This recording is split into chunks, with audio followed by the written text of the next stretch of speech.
দিকে। এখন আমরা কোথায় এসেছি বলো তো? অনেকেই বুঝতে পারছো, আবার অনেকে পারোনি বা চেনো না। আর বেশি বকবক করে লাভ নেই, আমরা যাচ্ছি এখন গঙ্গাসাগরে। এখানে আমাকে দেখো, আমার অবস্থা বিধ্বস্ত অবস্থায়, অবলা এক নারী। এখানে সত্যিই আমার খুব শরীর খারাপ ছিল সেই দিন। এখন আমরা ভেসেলে করে যাচ্ছি কচুবেড়িয়া, যার লট 8 নাম্বার ঘাট থেকে উঠতে হয়। প্রচণ্ড ভিড় দেখো, তার মধ্যেও এই পাখিগুলোকে দেখে এত ভালো লাগছিল, যেন ঝাঁকে ঝাঁকে মনে হচ্ছে আমাদেরকে আদর আপ্যায়ন করে ওই প্রান্তে নিয়ে যাচ্ছে। যাই, এখানে কচুবেড়িয়া পৌঁছে গেছিলাম। তো একটু রেস্ট নেবার পরে বাস স্ট্যান্ডে এসে বাসে উঠে পড়েছিলাম। 40 টাকা করে পার হেড টিকিট নিয়েছিল। তো এখানেও 1 ঘন্টা জার্নি করার পর অবশেষে গঙ্গাসাগরে এলাম। তো তখন 3টে প্রায় বেজে গিয়েছিল, তাই আরেকটু পর হলে হয়তো কিছুই পেতাম না। তাই ভাত, ডাল, এঁচড়ের তরকারি, ঢেঁড়স ভাজা আর সুন্দর একটা টক টক আচার দিয়ে ভাত খেয়ে 2 মিনিটের রাস্তা দিয়ে হাঁটতে হাঁটতে কপিলমুনির মন্দিরের সামনে চলেই এলাম।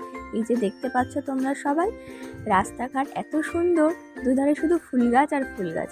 এই যে ফার্স্ট কটেজ আমরা থাকবো বলে প্ল্যান করেছিলাম, তো যথারীতি সেই কটেজেই ফার্স্ট চলে এলাম। কিন্তু সেখানে আমাদেরই ভুলবশত ঘর পেলাম না, পুরো ফুল একদম। সেটা ছিল মন্দিরের সামনেই, এই যে একদম মন্দির, আর তার উল্টো দিকেই ছিল মা এখানে দাঁড়িয়ে সবকিছু উপভোগ করছিল। তারপর রুমে গিয়ে ফ্রেশ হয়ে চলে এলাম কপিলমুনির মন্দিরে, যার জন্য এত দূর আসা।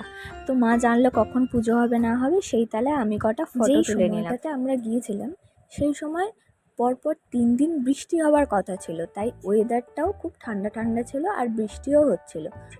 এখানে আমার এতটাই ঠান্ডা লাগছিল যে আমি মাথা থেকে চাপা দিয়ে ঘুরছে, কারণ সকালে জ্বর এসেছিলো। আবার যদি আসে, অনেকক্ষণ সমুদ্রের পাড়ে ঘোরাঘুরি করার পর ওই কাছেই একটা ছোট্ট চায়ের দোকান ছিল, সেখানেই চা খেতে খেতে অনেকটা সময় কাটালাম আমরা সবাই।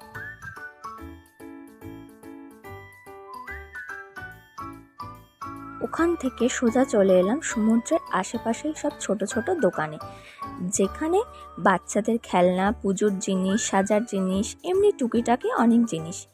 এখানে আমি একটা মুক্তোর হার নেব বলে দেখছিলাম, কিন্তু অরিজিনাল কিছুই পাচ্ছিলাম না।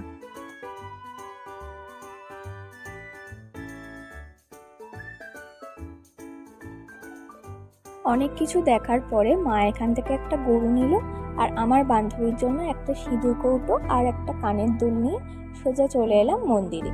তখন আরতি দেখে সোজা চলে এলাম আমরা যেখানে ছিলাম, মানে ভারত সেবাশ্রম। দিনটা এমনভাবেই কাটালাম।